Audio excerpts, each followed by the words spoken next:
Hello, ഇന്നത്തെ എൻ്റെ video എന്ന് പറയുന്നത് എൻ്റെ ഉച്ചഭക്ഷണമാണ്. ആദ്യമേ കൂമ്പ് തോരനാണ് ഉണ്ടാക്കാൻ പോകുന്നത്. അതിനായിട്ട് ചൂടായ വെളിച്ചെണ്ണയിലേക്ക് കടുക് പൊട്ടിച്ച് കറിവേപ്പിലയിട്ട് അരിഞ്ഞു വെച്ചിരിക്കുന്ന കൂമ്പ് ഇട്ട് കൊടുത്തു.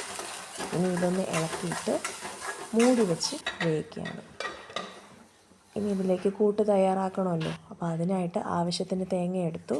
അതിലേക്ക് കുറച്ച് മഞ്ഞൾപ്പൊടി ഇട്ട് കൊടുത്തു, മുളക് പൊടി ഇട്ട് കൊടുത്തു, ആവശ്യത്തിന് ഉപ്പ് ചേർത്ത് ജസ്റ്റ് ഒന്ന് ക്രഷ് ചെയ്തെടുത്തിട്ടുണ്ട്.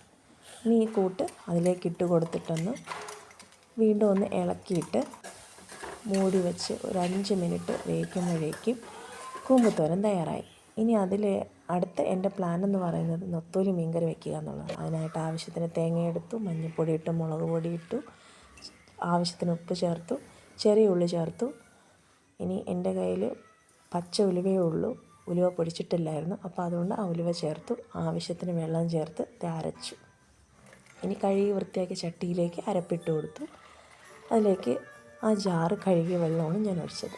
ഇനി അതിലേക്ക് അരിഞ്ഞു വെച്ചിരിക്കുന്ന തക്കാളിക, പച്ചമുളക്, കറിവേപ്പില, പുളിവെള്ളം ഒഴിച്ചു കൊടുത്തു. ഇനി ആവശ്യത്തിന് വെള്ളവും ചേർത്തിട്ട് ഉപ്പും ഇതൊക്കെ കറക്റ്റാണോ എന്നൊക്കെ നോക്കിയിട്ട് നൊത്തോലി മീൻ ഇട്ട് കൊടുക്കുകയാണ്. അപ്പോൾ ഞങ്ങൾ ഒരു നേരം മാത്രമേ ചോറ് കഴിക്കുകയുള്ളൂ, അതുകൊണ്ട് കുറച്ച് മീൻകറി ഞങ്ങൾ വയ്ക്കുകയുള്ളൂ. അങ്ങനെ അതിന് വേണ്ടിയിട്ട് കുറച്ച് മീനാണ് ഇട്ട് കൊടുത്തിട്ടുള്ളത്. ഇനി ഇത് മൂടി വെച്ച് നല്ല തിളപ്പിച്ച് വറ്റിച്ചെടുക്കുമ്പോൾ മീൻ കറി റെഡിയായി. ഇനി ചോറ് വിളമ്പി അതിലേക്ക് പപ്പടം വെച്ചു, കൂമ്പുത്തോരൻ വെച്ചു, ലാസ്റ്റ് മീൻ കറിയും വെച്ചു. ഒരുപാട് കറി കൂട്ടി ചോറ് കഴിക്കുന്നതിനേക്കാളും കുറച്ച് കറി ഉണ്ടെങ്കിൽ അത് നല്ല ടേസ്റ്റും ആണെങ്കിൽ പിന്നെ അത് തന്നെ ധാരാളമല്ലേ. ഇനി ഇത് കഴിക്കുക എന്നുള്ളതാണ് എൻ്റെ പ്ലാൻ.